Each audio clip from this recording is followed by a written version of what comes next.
that's you can say both things. You can say, hey, you can make it out your situation, and while I'm sitting here at the top or halfway in the middle, I'm going to do what I can to change your environment around you so it can make it just that much easier for you to get out the situation that you're in.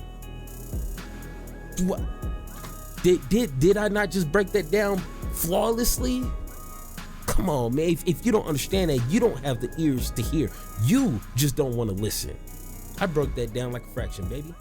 Hey, what's going on? Thank you for watching Power to the Pod, where we are committed to an intellectual integrity and a moral honesty. I'm your host, Superior, and once again, thank you for watching. Now, in this video, we're here to critique and listen and analyze another amazing debate. This one here is valuetainment, which I'm new to the channel, probably like 2-3 weeks, and Mr. Roland Martin. Now, I've been subscribed to his channel for about like a year. Once again, he's kind of newish to me, but very educated young man. And I mean, when I kind of was watching this, I was a little surprised. You know what I'm saying? Like, this was actually a good debate, and normally it's someone I agree with and someone that I'm just like, I know this person is an opportunist, and just about every word that is coming out of their mouth, every syllable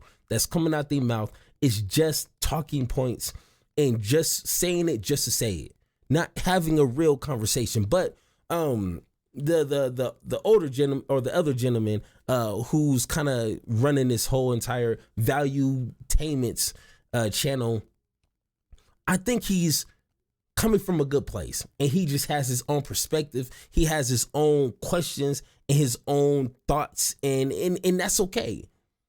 They disagree, but I think this is an actual good faith debate, and I'm excited to have this conversation with you. Let's go. Cities in American crime ran by Democrats. Why? First, I will tell you. First of all, it's where African Americans are living. So let's bring up Chicago in particular. What you have had in Chicago is you have had some of the greatest racial segregation, not in 20 years, not in 30 years, but literally in 100 plus years. Led by Democrats. No, hold on. Here's the deal though. Okay, I will show you how Mississippi has the largest percentage of black people in America, run by Republicans, broke as hell. Explain that. Explain me the highest. Tell me when you have. No, hold on. Wait. Don't spin. No, I'm not spinning. No, don't. No. What I'm Let's showing you. Let's stay on topic. Hold on. Wait. Hold on. Let's stay on topic. We're on the topic. Topic is crime 27 out of 30, not economic. Economic is a different story. No, it's not. But I agree with you that we need to get the financial situation. No. And you're making the mistake. You went to Mississippi. No, you're making the mistake. No. Here's the mistake you're making. 27 out of 30. Here's the mistake you're making. When you say crime, I just obliterated a black conservative in my show on this whole issue. When you say crime, you have to then say, okay, what creates crime? No, what creates crime? What creates crime? When people are not doing well financially. What else? Your surrounding and environment, who you're around. No, what else? Pick up habits. What else? Bad policies. No. What else? See, you're jumping to policies. So one thing, like just trying to kind of minute, because one thing that they do a lot on this in this like 35-minute discussion on critical race theory and all this that they're talking about is that they will kind of string from one conversation to another. So now what I gather from this is, what I wish Roland would say is, you know what? You're right. Democrats is not being responsible. They're not creating any policies to try to mitigate the crime, but they're not even facing the underlining reason of why the crime rate is so high, which is why in Mississippi, like don't be afraid to blame Democrats for their failings. It is okay. Democrats is whack too. Not as much as Republicans, but Democrats are just as worthless as Republicans. So I think they're trying to agree at the same time. Like, Roland's trying to say, hey, the economics do make a difference. And if there's low economics in the area, obviously they gonna eat. People gonna eat. And if they gotta steal from a store or from your mama, they gonna get their food. They gonna get their money because people want to live. And they're gonna do it by just about any means necessary. So it takes both. You can't just take one without the other. Why is the crime rate so high? Well, why is the economics so low? What is that going to stir up? What is that going to start? One cause has an effect. We got to understand that. So I would like to say both of them are right in this discussion, but for some reason they just can't piece that together. But it is bad policy. Wait a minute. If I lead a company, hold on, wait. If I run a company and I'm the CEO of the company, if the company improves or doesn't improve is based on my policies. I'm the head running the company, the department. If it doesn't improve, it's because of me. So let me. What else would it be? So let me lay it out to you again. One, I hate when people compare taking care of your community, taking care of your state. You've been voted to take care and run your state. I hate it when they compare it to a company. Companies, CEOs, business owners, they only have one thing in mind: profit. Profit. Now, of course, they might care about their employees, but at the end of the day, profits. So if that's how you're running people's lives, to me, that doesn't make sense. Like, you can't just look at people as employees. Like, no, cut all that. Capitalism will turn businesses into people and people into products. Like, it's weird. So I hate when people use that example. Go for it. When you talk about what is the underpinning of crime, John Hope Bryant, founder of Operation Hope, this is what he said. He said, show me a community where you've seen a riot with a credit score 700 or higher. The reality is, when you talk about crime in this country, you're talking about economics, you're talking about education, you're talking about housing, you're talking about health. Show me areas where you do not have high crime. I'm going to show you areas that don't have the same, aren't as compacted. That's first. What you have is, when you talk about crime in places, you then look at what are the numbers of people there, what are the pockets there, what are those communities, and how did those communities, how were they created literally not over 20, 30 years, but literally over 50, 75, 100 years. Now, that was Jim Crow. How many years does it take to change? What are you talking about? How many years does it take to create change? Roland, how long does it take to create change? First of all, you're talking to us about a black in America. How long does it take to create change? When you have had, walk through 243 years of slavery, 92 years of Jim Crow, and then you get to 1970 when you are technically fully free, you can't act like all of that before did not impact. The issues that you're having now have to do with not Democratic or Republican policies. It has to do with literally white supremacy and Jim Crow in America. We are still, to act as if we are still not dealing with that. How did housing discrimination take place? So one I'm not sure if that was a satisfying answer to the other gentleman. It really wasn't a satisfying answer to me. Like, I would have said something similar along the lines of, okay, he said 100 something years, 200 years of slavery, 92 years of Jim Crow, redlining, segregation. That plays a part. That's over almost 300 something years. Okay. That was in the 60s. That was just one generation ago. If it took 300 something years to destroy and impoverish cities throughout America, you think it's going to just take one and a half generations to fix? If it was going to be that dramatic of a switch, that dramatic of a change, it would have to take a major force, not only from the government, but from actual Americans to create that kind of change. But we can't even agree on reparations. I mean, we can't even agree that slavery was an atrocity, was a very, very bad thing. Like, people don't even understand that. They think it was just a civil war and, slavery. It wasn't really slavery. It was more like, very low wages type. Like, people have such a misconception of history. So in order for, like the other gentleman was saying, like, how long does it take change? 30? Like, no. If nobody is trying to put that much effort into changing it, because 300 something years of being sidelined and cheated out in just about every aspect of life, you think just Martin Luther King marching is going to all of a sudden fix things? That easy, huh? Like, marching is going to cure what formulated over 300 years.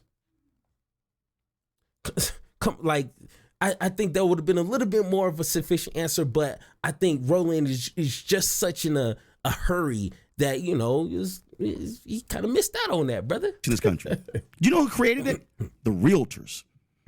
They apologize for it. Why are you going away from the question? No, because Roland, here's the deal, though. You don't want to deal with what creates crime areas. You got to realize this. Listen, I'm dealing with the real truth. How they create it. What you're dealing with is, there are democratic areas. What I'm dealing with is how do you deal with the historical reality of neighborhoods that simply can't be just, we elected one person and then it's going to change it. Roland, doesn't work that way. Roland, So one thing I do appreciate, and once again, maybe this gentleman right here is just trying to instigate something, but I would like to say, if I was sitting in Mr. Roland's spot, does it really matter who's running this city, that city? Republican cities are not doing any better. You know what I'm saying? Even with Republican, family values, in some of their red states have the highest divorce rates. You know what I'm saying? Like, we could bring that up. So it's like, it doesn't really matter if it's Republican ran, Democratic ran. Like, if you're just trying to, be that debate bro, and you don't care about, listening to the other person, you just want to spit your facts, then yeah, you don't care. Democrats, 27 out of the 30 states or whatever, and that's the hill that you're willing to die on. But if you're having a good faith conversation, you'd be like, doesn't matter. Republicans and Democrats, these states are all failing when it comes to poor in general, and then poor Black impoverished communities. They both suck. Let's be honest. But I guess maybe Middle I'm Eastern. tripping. Okay, I was born in Iran 10 years. My mother's a communist. My dad's an imperialist. We escape. We go to Germany. I lived at a refugee camp for 2 years. Okay, with people who are Yugoslavian, Czech, Albanian at the time, and they're all leaving for a reason. I come to the States, okay? I'm a welfare baby. I'm a food stamp baby. Okay. Just letting you know, my parents are divorced twice in 20 years. I'm going to Glendale High School. I have a lunch ticket I would sell because I don't have any money. I'm 6'1", 130 pounds. That should tell you the fact that we don't come from a lot of money. One day, I'm in the school, and my teacher starts talking about politics. Up until that point, when I think about politics, all I think about is divorce. Because I think about my mom and dad arguing all the time. I don't have a lot of pain linked to politics at the time.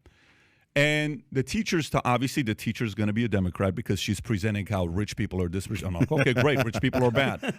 So I come home. I obviously 13-1. That's the number. That's dude. I had a whole lot of damn Republican teachers in my life. Well, I like stats, and the stats are 13-1 is Democrats to Republican. You know the stats. So I come home and I say, Mom, are we Republicans or Democrats? And she said, we're Democrats. I said, tell me why. She says, because the Democrats are for the poor, Republicans are for the rich. So my mom says. You know what I told her? I said, when I grow up, I want to be a Republican. Not because I want to be a Republican. I don't know what the policies are. So first of all, who's actually for the rich and the poor? Who? Who is for the rich and the poor? She said it. She said Republicans for the rich, Democrats are for the poor. Is that you say you love? Is it true or not? First of all, is it true or not? Whether that's true, statistically, more rich people are on the Democratic side today than the Republican side. Okay. I hate when people avoid to try to answer a question. A lot of the conversations that I've had throughout my life, especially my adult life, is you answer the question, and then proceed with a explanation or get into more detail. Just answer the question and then go forward. Now, this is where these types of situations will shape a person, because I understand his story and his understanding with that. Same situation. Grew up on food stamps, was not poor, but hey, we went to McDonald's and that was like our field trip for the week. Okay, like, hey, we get it. And throughout my life, quick simple story. My grandfather, when I was a kid, even when it was my birthday, he would make sure that he would get other kids at least one gift, because he didn't want those other kids to feel some sort of envy or jealousy, because you know how kids are. They don't care that, oh, this is his birthday, mine is coming up in a few months. They don't care about that. They just understand he has something and I don't. And I even understood that as a kid. With this young man's example, you grew up on food stamps. You know the real struggle. How, at least in my perspective, how do you allow that to turn you and transform you to be against those kind of people? Like, I want to be a Republican. Republicans, quote unquote, like, I'm pretty sure it gets a little bit more complicated, but in its basis form, Republicans are for the rich, Democrats are for the poor. Okay, let's keep it simple. How do you say, you know what, I want to be a Republican, and just turn your back on the struggle and the heartache and the pain and the suffering that you and your family went through? Wouldn't you want to be a Democrat, even though the Democrats is garbage at their job? Wouldn't you want to be a Democrat and be like, you know what, if I got to be the only Democrat to actually enact some change and create some policies to help future me's, to help kids who were in my position? How? That's weird to me. But no, he's like, you know, I want to be a Republican. It's like, okay, I mean, congratulations. But it's just weird to me how when people are in this, pretty much in the same boat, but then come out differently. I think that's a bigger conversation right there. But no. You say who are for, not who's rich, but who are they for, the policy. But Roland, this is you. You're smart. No, your mom said it. I understand. But you're a smart guy, bro. Listen, when I watch you, you're not a dummy. You're very smart, okay? So sometimes John Maxwell says something very important that I completely held to myself. And every time I break this, I don't like it. He said, the moment you learn sales and you learn persuasion, okay? The moment you learn the ability how to persuade, you, me, we learn how to persuade. He says, be very careful to not go one step above that, which is to manipulate just to win all arguments, because you can. You can win any argument if you want to. You can play devil's advocate and flip the argument, play the Republican side, and you make one hell of an argument to beat a Democrat, because you can do that. You have the ability, I have the ability as well. I don't want to do that. What I'm asking you right now is the following. Results. Today, yes, 27 out of 30 cities that are ran by Democrats are the highest crime in America. That's stats. What states are those in? What are those states? The states are different than the community. New York, Chicago, no, LA. But that's not the thing. The state is the community. The city is where. What are you talking about? The city you're in is what you can touch. Every year you come up and you say, "Re-elect me. I can help." The state. Listen, I am born and raised in Texas. So I wish Roland would be like, you know what? You're right.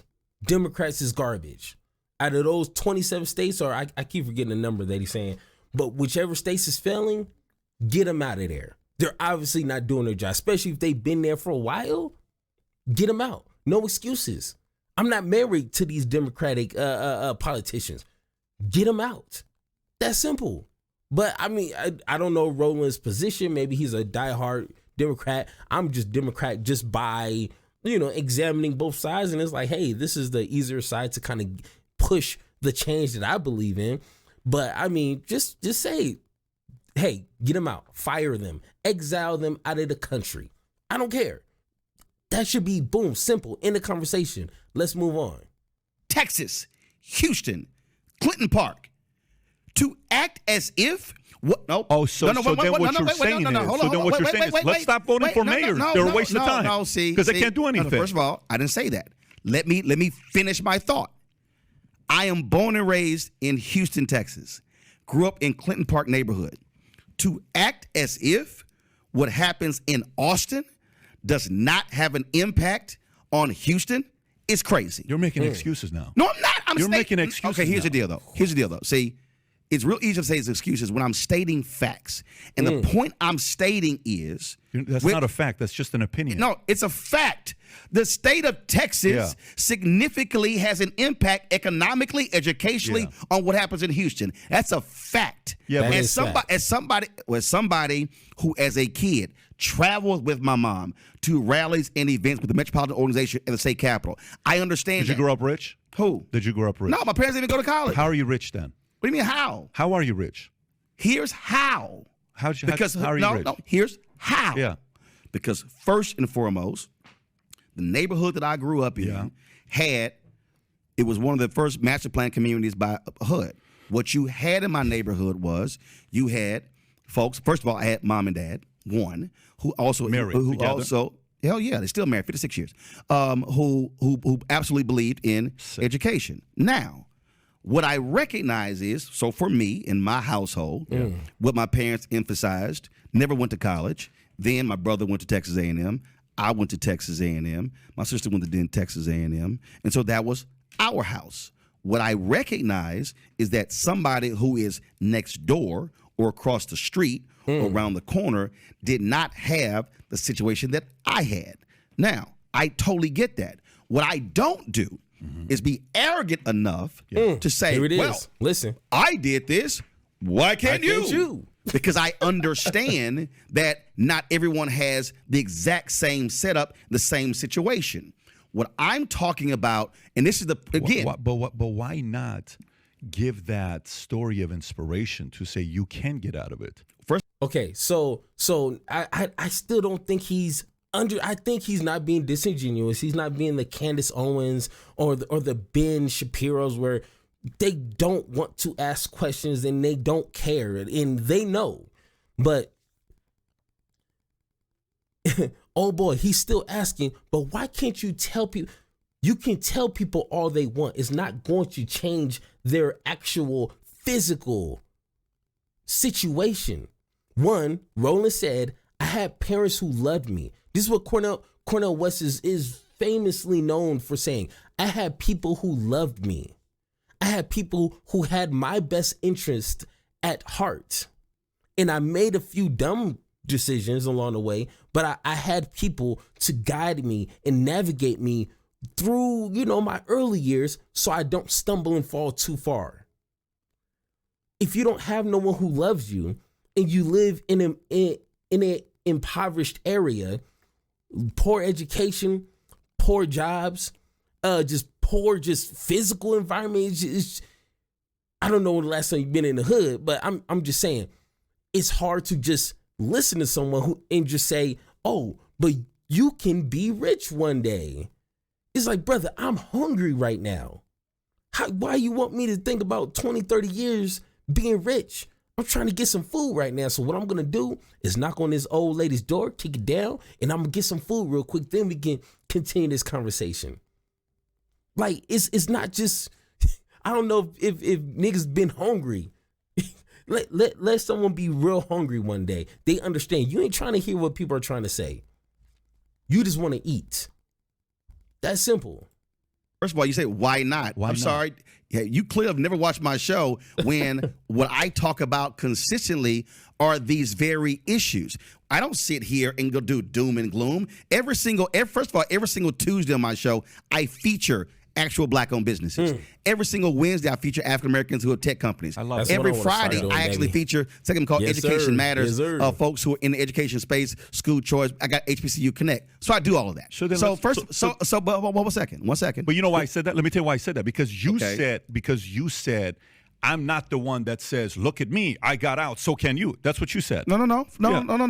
Here's why I say that, because it is arrogant when, as an individual, I'm assuming everyone else's situation is the same. That's first.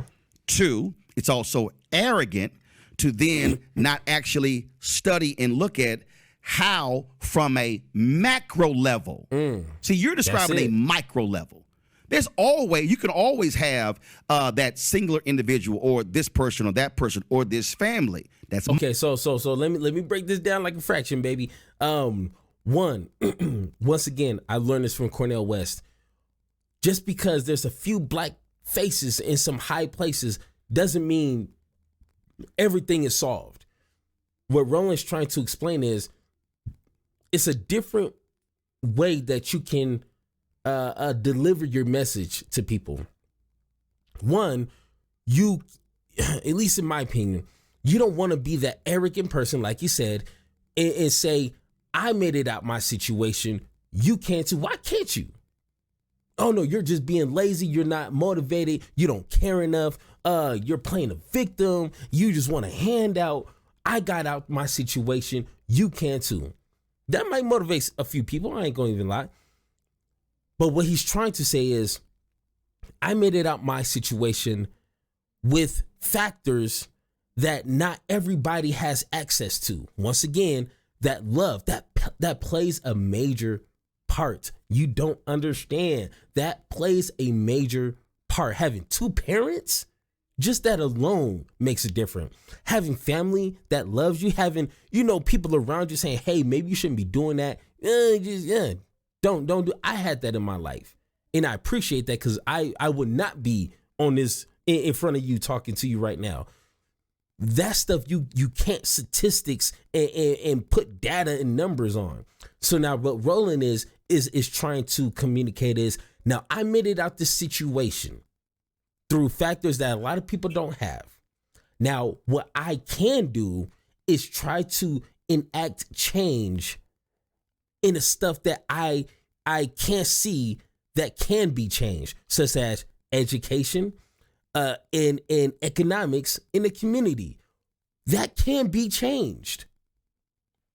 You can say both things. You can say, hey, you can make it out your situation. And while I'm sitting here at the top, or, halfway in the middle, I'm going to do what I can to change your environment around you, so it can make it just that much easier for you to get out the situation that you're in. What? Did I not just break that down flawlessly? Come on, man. If you don't understand that, you don't have the ears to hear. You just don't want to listen. I broke that down like a fraction, baby. Micro. What I'm talking about is macro issues. And what I'm saying is, when I look at communities, that's not micro, that's macro. Even within the African American community, when you dealt with Jim Crow, you couldn't live anywhere else. You literally could not live anywhere else. Bottom line is, if you were black and had money, and then you were black and broke, you were literally living in the same neighborhood. Mm-hmm. After Jim Crow ends with integration, what then happened? Those African Americans who were middle class, upper middle class, began to move away. What then began to happen was, you had areas where poverty increased even more so. Why move away, though? Why move away? Because if you care about the community, why not stay there and change it? Well, first of all, does anybody else move? What do you mean? Who the hell else don't move? How do you think suburbs were created? But wait a minute. What do you mean? How do you think white flight was created? So everybody else get to move, but we can't move? But if you act like you care about the community as much as you do, stay there. But I answer your question. Do you know why? Because when African Americans were living in black neighborhoods, they also had economically depressed housing values. And the reality is, they were not able to change it. Help change it. Are you serious? Yeah. I am. Okay. I don't know if this young man is just joking, or is he just kind of not familiar. It's it's some things that you can change as yourself in your community. Okay, I understand that. You can police your own community. You can hold accountable to your family, yourself, obviously, your friends. Be like, hey, don't be breaking into your houses. You can do what you can on a surface level. I get that. But when it comes to broader, more systemic change, bro, just because you own a house in an area, is it going to change that the pricing of that area? Some things has to be done on a higher scale, on a higher level. It takes more funding and money and focus from the government, from the state's government. I don't understand what he's trying to say. Like, well, why don't just, the wealthy black people or the middle class people just stay in these areas? Like, just like with rappers, rich, wealthy rappers, and they go back into their hoods, into their communities. And unfortunately, some of them get robbed. Some of them get killed in the process. Why do you think so? Because you're coming into a poor community with all this money. And like I just told you a few minutes ago, people are hungry. They want to eat. And right now you looking like dinner. And you got dessert in the car. Is that hard to understand? So I understand a lot of these middle class, wealthier black folks in these communities was probably kind of feared. Like, hey, I don't want to live here because it's a good chance I'm gonna get robbed. That's kind of a sensible, kind of common sense thoughts in your head. Like, hey, it's hard to kind of not let it be known, but I got money. I need to move to a better area. And like Roland said, like, why can't black people move too? That does give it an excuse for that city to now go downhill, no matter who's running it. Whoever's running that city needs to make sure those cities and those communities are brought back up by any means necessary. Because they're people. Like, bruh, come on, man. Okay, hold on. I'll give you an idea. Are you familiar with Palmdale? I'm gonna need you to be drug tested. Seriously. Yeah. Do you even know today?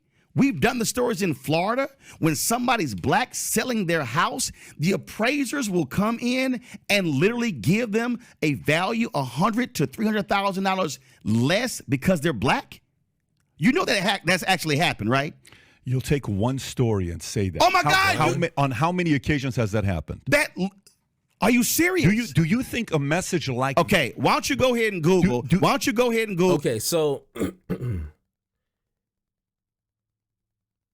okay, where do I start? Okay, one, Roland is somewhat right. One, it does happen more than just once. I've heard countless stories throughout my kind of 3-4 years of kind of really diving into subjects like this.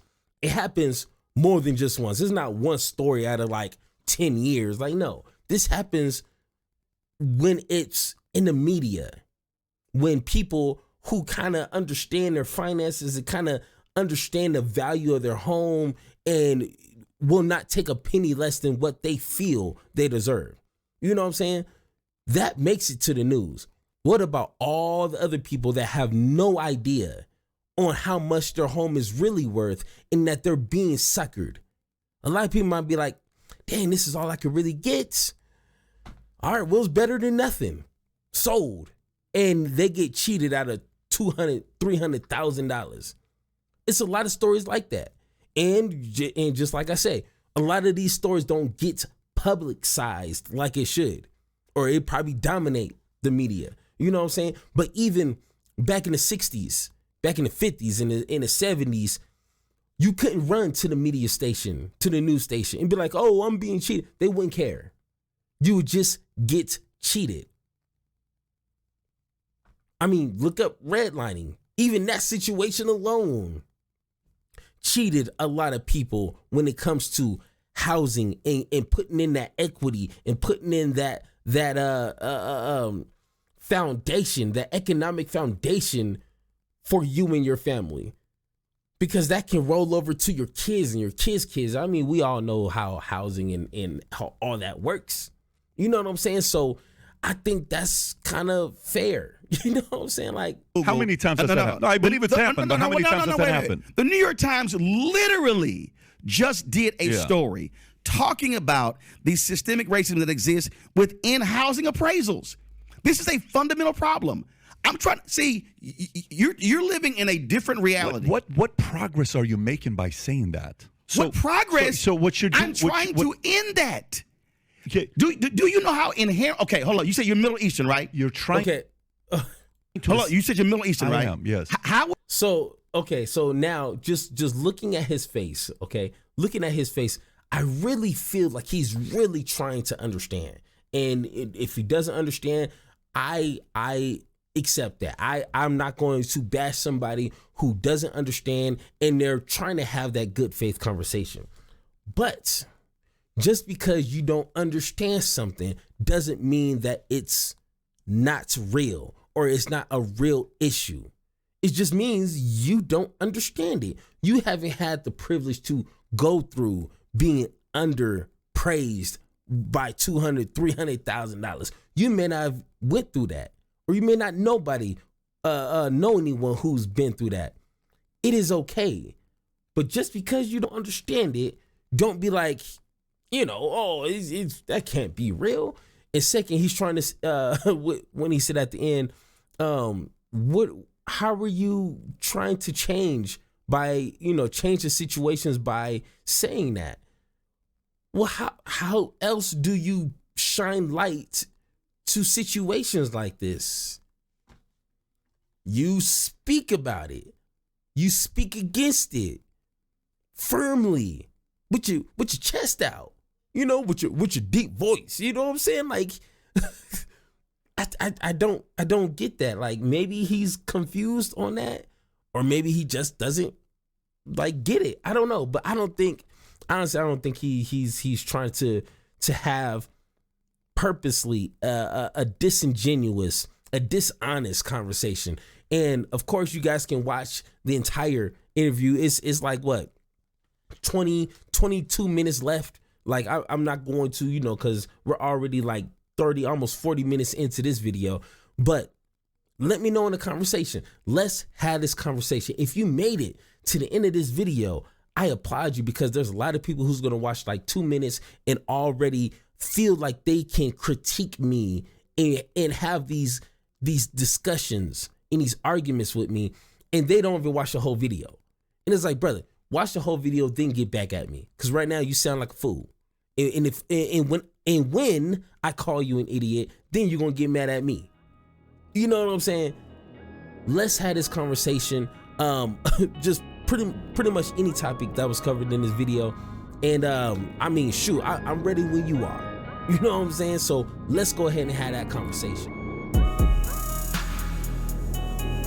Thank you for listening, and don't forget to join the conversation by subscribing. Make sure to tune in next time, and like always, power to you, power to me, power to the people, power to the pod.